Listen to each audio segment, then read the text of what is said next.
Hello, how you doing today? So last week, Ali and we sent out an email to everyone asking you what questions you have for us. And we're gonna try something new where we're gonna create these little videos and send them out to you. Call it yoga chats. I don't know, we'll come up with a name for it.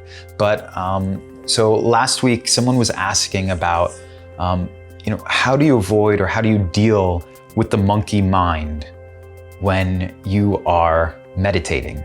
So what the monkey mind is when you're meditating and the mind starts to wander. It starts to chatter. All these thoughts start popping up and you're trying to focus on your breath. You're trying to be in the present moment and your brain just transports to the past or to the future and it's wandering, or you're wondering what you're gonna eat. All this stuff is just happening in your mind. So they're just wondering, what are the different ways that you could quiet the monkey mind? So one of the things that is important to realize is that it happens to all of us. Like even now, I've been practicing for meditation for so many years, and even my teachers, it still comes up, it still happens. The mind drifts, the monkey mind, it surfaces. But the thing is, you can quiet it, right? So that's one of the things that you need to realize. Like, okay, I can do this. I can start to quiet that monkey mind.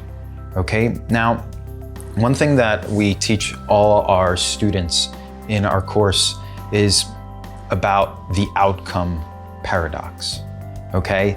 I think that plays a big role in all of this as well. So what the outcome paradox is you are so focused and fixated on the end result. Maybe in meditation, it's about clearing your mind, calming yourself down, like not thinking about anything. You're so focused on that you're not able to obtain it. Okay? And so how do you deal with that? What do you do?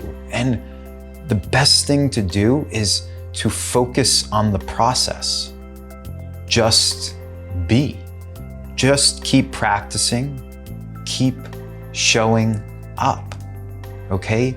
The more you practice, the deeper you start to understand yourself.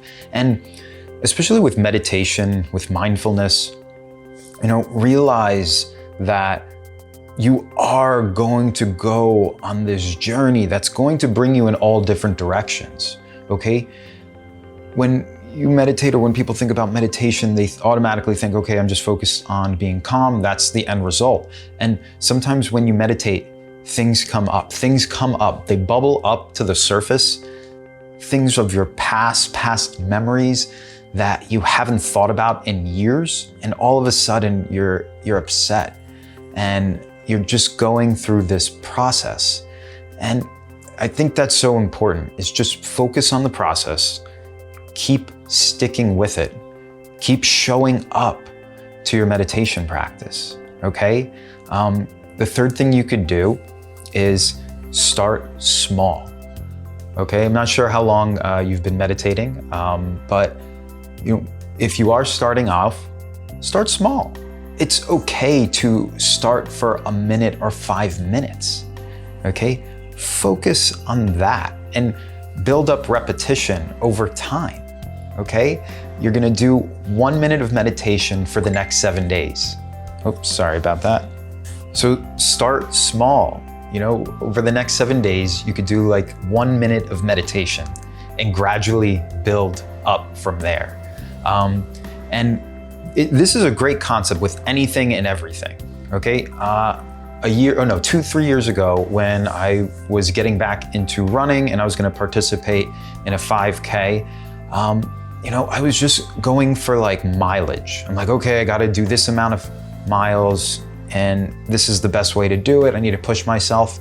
And when I was listening to this audio, the coach was talking about how just focus on just maintaining your breath and not pushing yourself, right? And just do that for 10 minutes, okay? And keep going. And then when you are feeling overwhelmed, pull back and stop, and then gradually build up.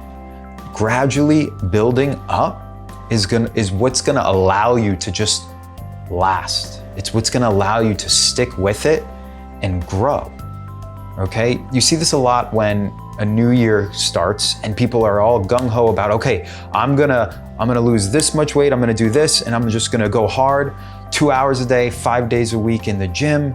And what ends up happening after a week, 2 weeks, everyone disappears, okay? That's why it's so important to focus on the process. Focus on setting a strong intention of just being. Your intention that you should set is just to show up, okay? That in itself is so powerful. Keep showing up, keep going, keep growing, okay? The fourth thing that you could try is, during your meditation, say you're gonna have, thoughts arise where, oh my gosh, I need to remember to do this later, okay? What I love to do is I keep a notepad right here, right next to me, and if a thought of, oh, I need to pick this up, I write it down. I put it down and it leaves my mind. It helps me out, okay? And that, I don't know, that's just something I've practiced and it helps me, you know? Like, I have it on paper and now I don't have to worry about it. And speaking of writing, you could also journal, okay? Journaling is by far one of the best things I ever started in my entire life, hands down, okay? Just going deep, writing down on the paper, going deep in your thoughts, expressing how you feel, just taking everything, all the turmoil, everything that's going on in your mind and putting it on paper, okay? Letting it out, going deep. Why am I thinking this? Like, just let it out, okay? You could just, in the beginning, actually, you could just let it out. Don't even worry, okay? Just let it out. So to recap a little bit, you know, think about the outcome paradox, okay? When you are so focused on the outcome, it prevents you from really getting what you want. So when you focus on the process, it is what allows you to just grow and keep moving and going in the direction you ultimately want to go in. Keeping things simple, okay? Show up, keep going, you know, realize it's going to happen sometimes, but also realize that you do have that power to quiet the monkey mind, you know? And lastly, writing things down, letting it out of your mind, putting it on paper, either during the meditation, after the meditation, journaling, just try it. Because the key thing with so many things is one thing does not work for every single person, okay? You're gonna have to explore, you're gonna have to experience, and you're gonna have to try things out, okay? Movement equals life. Like, when you move, when you try, when you test, you get feedback, okay? And don't just try for like a brief moment, right? Plan out just like either 7, 20 days, just trying something. And don't do everything at once, little by little. Keep exploring, keep going, keep growing. You know, you got this. You know, I hope this video has helped you out. I hope you learned something. You know, if you have any questions, write them in the comments below. Other than that, have a beautiful day, and I'll see you in the next one. Take care. Bye.